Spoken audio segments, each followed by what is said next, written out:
25 September 2022 रात्रीच्या 9:30चा सुमार झालेला होता.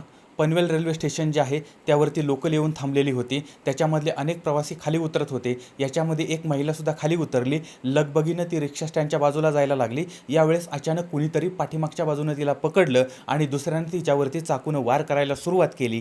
तिचा गळा चिरला आणि तिची हत्या केली आणि त्यानंतर मारेकरी जे आहेत ते पसार झाले. आता ही महिला कोण होती माहीत नाही. बरं, ते मारेकरी कोण होते हे सुद्धा माहीत नव्हतं आणि ही हत्या का झाली होती हे तर माहीत नव्हतं. पण ते प्रेत त्या ठिकाणी पडलेलं होतं. खान्देश्वर पोलीस जे आहेत त्यांना ही बातमी समजली, ही माहिती समजली.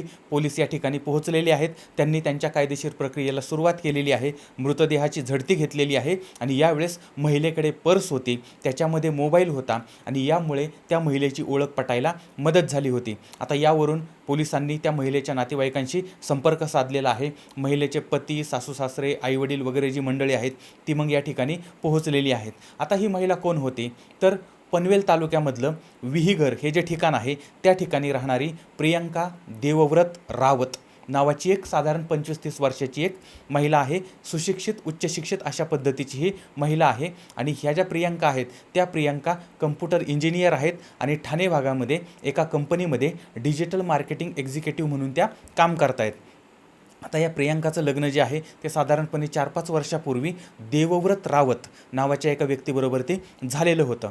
आता हा जो देवव्रत आहे हा MBA झालेला होता आणि तो ॲमेझॉन जी कंपनी आहे त्या ठिकाणी सुपरवायझर म्हणून काम करत होता. म्हणजे आता मुंबईमधलंच नवी मुंबई, कामोठे किंवा ज्या ज्या भागामध्ये यांचे ऑफिस आहेत तर त्या भागामध्ये तो काम करायचा.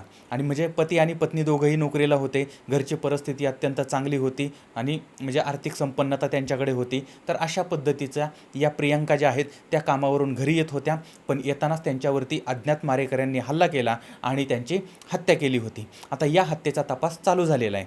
तपासकर्त्यांनी त्या भागामधलं CCTV फुटेज जे आहे ते तपासलं.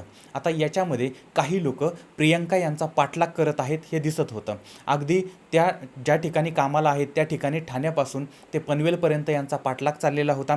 एवढंच नाही तर हे जे मारेकरी आहेत त्यांनी पाठीमागच्या काही दिवसापासून प्रियंका यांची रेकी केली आहे असं सुद्धा याच्यामध्ये आढळत होतं, दिसत होतं. याचा अर्थ स्पष्ट होता की ही जी हत्या आहे ती हत्या पूर्ण प्लॅनिंगनं केलेली आहे.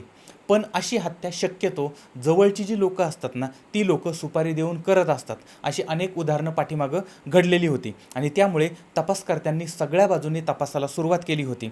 आता घरातली जी मंडळी आहेत त्यांचेसुद्धा जबाब जेव्हा घेतले त्यावेळेस म्हणजे घरातली मंडळी, इतर मंडळी, कामावरची मंडळी यांच्याकडूनही माहिती घेतली. आता यातून काही गोष्टी ज्या समोर आलेल्या होत्या. आता या सगळ्या प्रकरणामध्ये पती देवव्रत याचं वागणं अतिशय संशयास्पद होतं. म्हणजे याच्याबद्दलची माहितीसुद्धा पोलिसांना अगोदर समजली आणि याचं वागणंसुद्धा अशा पद्धतीनं संशयास्पद होतं. याचं आता पत्नी गेल्यानंतरचं रडणं जे आहे ते सुद्धा नाटकी पद्धतीचं होतं आणि त्यानं जे जबाब दिले होते ते सुद्धा समाधानकारक नव्हते. आणि त्यामुळे आता कसं असतं, पोलिसांची नजर जी असते ना ती एकदम वेगळ्या पद्धतीची असते. सर्वसामान्यांना ज्या गोष्टी दिसत नाहीत किंवा समजत नाहीत त्या गोष्टी पोलिसांना तात्काळ लक्षात येतात आणि त्यामुळे सुरुवातीपासूनच पोलिसांचा संशय त्याच्यावरती होता.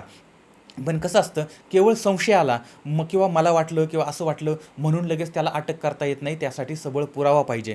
आता यासाठी मग पोलिसांनी पती आणि पत्नी या दोघांच्याही मोबाईलचे CDR काढले, मोबाईल नंबरचे CDR काढले होते आणि पती आणि पत्नीचा मोबाईलसुद्धा तपासलेला होता. त्याच्यामध्ये काय ॲक्टिव्हिटीज झालेल्या आहेत का हे सुद्धा तपासलेलं होतं. आता यावेळी पती देवव्रत जो आहे हा एका तरुणीच्या जास्त संपर्कामध्ये आहे असं याच्यामधून समोर आलं होतं.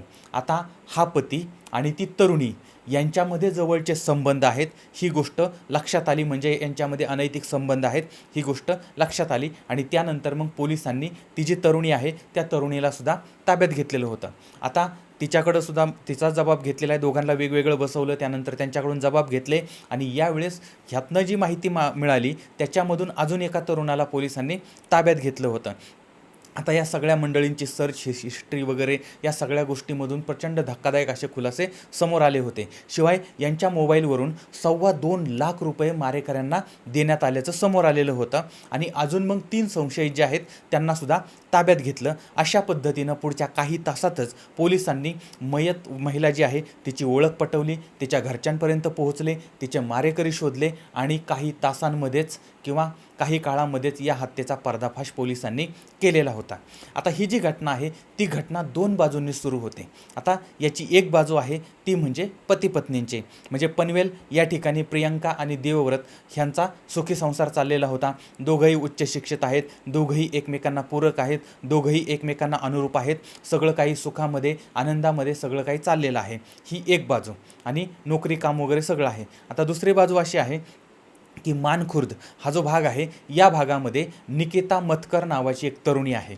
आता या तरुणीनं तिचं ग्रॅज्युएशन पूर्ण केलेलं आहे आणि ती एका खाजगी क्लासमध्ये शिक्षिका म्हणून नोकरी करते आहे, विद्यार्थ्यांना शिकवण्याचं काम करते आहे. आता ह्या जो क्लास आहे त्या क्लासचा मालक किंवा चालक होता प्रवीण सदाशिव घाडगे, वय साधारणपणे 30-35च्या आसपासचं होतं.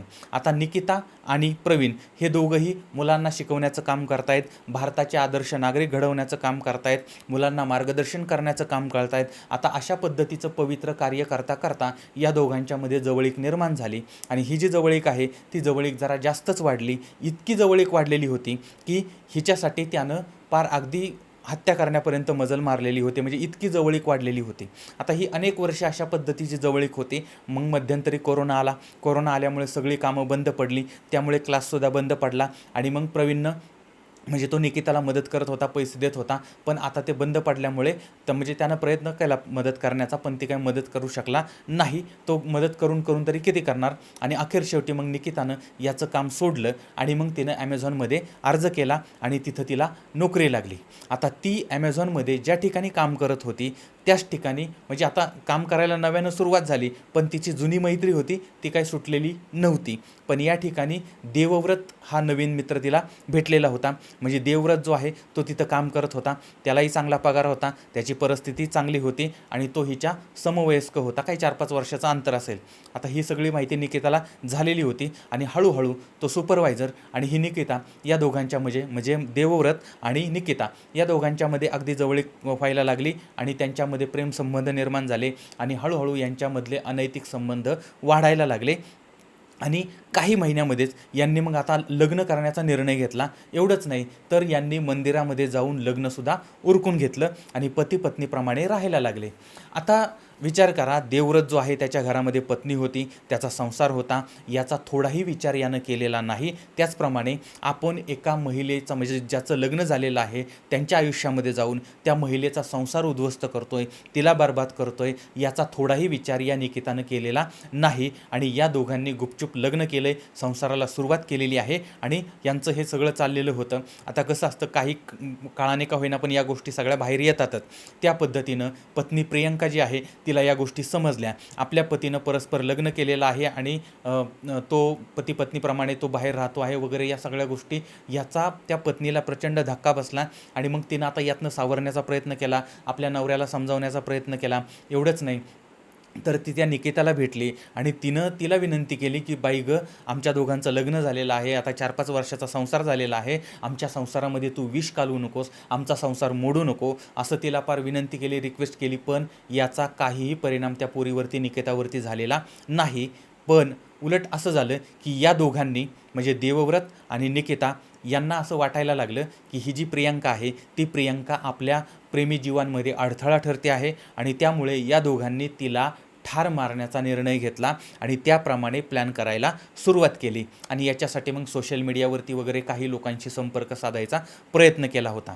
आता यासाठी या निकितानं तिचा जो जुना सहकारी आहे, म्हणजे जो विद्यार्थ्यांना घडवतो, आदर्श नागरिक घडवतो, तो शिक्षकाचं काम करणारा प्रवीण, तर याची त्यांनी मदत घेतली आणि मग आता हे मागच्या 2 महिन्यापासून या हत्येचं प्लॅनिंग करत होते. मग त्याच्यासाठी बुलढाण्यामधले 3 मारेकरी जे आहेत, सुपारी किलर जे आहेत, तर त्यांच्यापर्यंत ही मंडळी पोहोचलेली आहे आणि त्यांना सुपारी देण्यात आली. आता काही ठिकाणी अशी माहिती येते की 3 लाखाची सुपारी दिली, काही ठिकाणी अशी माहिती येते की 5 लाखाची सुपारी दिली, पण याच्यामध्ये $2.25 लाख रुपये ऑनलाईन ट्रान्सफर करण्यात आले होते आणि कॅशसुद्धा देण्यात आलेली होती.